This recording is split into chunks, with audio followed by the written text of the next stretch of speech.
महाराष्ट्रातील काही भागामध्ये खास करून विदर्भाच्या भागामध्ये विजेच्या कडकडाटासोबत एक दोन तालुक्यांमध्ये पाऊस होत आहे।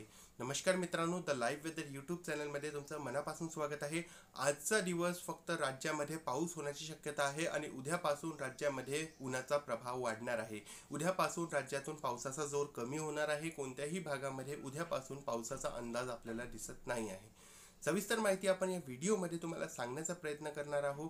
तात्पुरता आपल्या चॅनलवर नवीन असाल तर नक्कीच आपल्या या चॅनलला सबस्क्राइब करा आणि शेजारी बेल आयकॉन दाबून ऑलला क्लिक करा।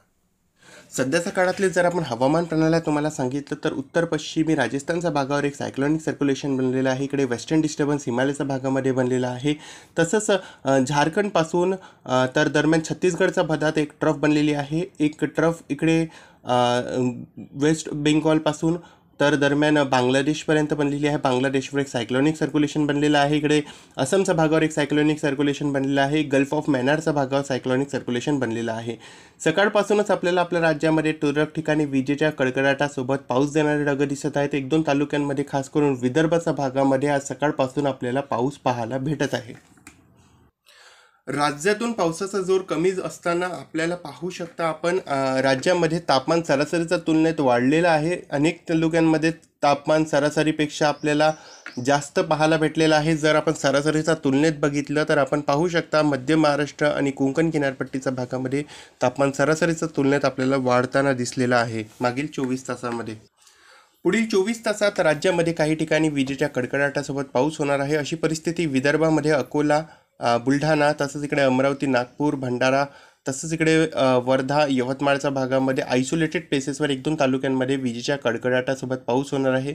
चंद्रपूरच्या एक दोन तालुक्यांमध्ये सुद्धा असं पाऊस आपल्याला पाहायला भेटू शकतो। आज सकाळपासूनच काही तालुक्यांमध्ये पाऊस होत आहे।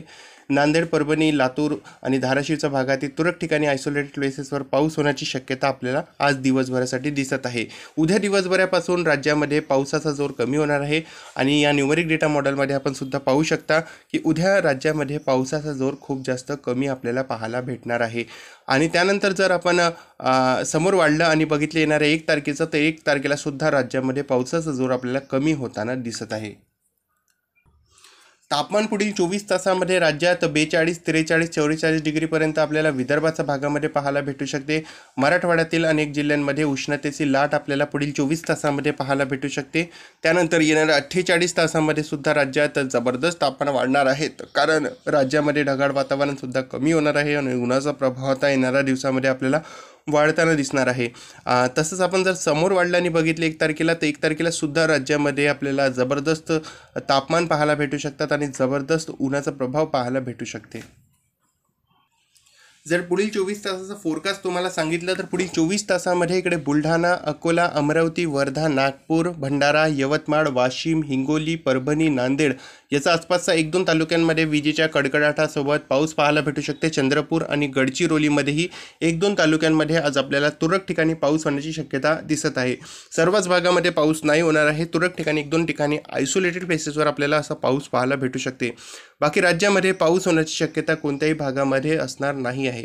तसंच उद्यापासून राज्यातील अनेक ठिकाणी प्रामुख्याने हवामान कोरडं असणार आहे आणि तापमान राज्यात अनेक ठिकाणी वाढण्याची शक्यता आहे। खास करून विदर्भाच्या भागामध्ये आजपासूनच आपल्याला तापमान वाढताना दिसणार आहे। तर सध्याच्या व्हिडिओमध्ये आणि अपडेटमध्ये बस इतकंच। चॅनलवर नवीन असाल तर नक्कीच चॅनलला सबस्क्राइब करा आणि शेजारी बेल आयकॉन दाबून ऑलला क्लिक करा।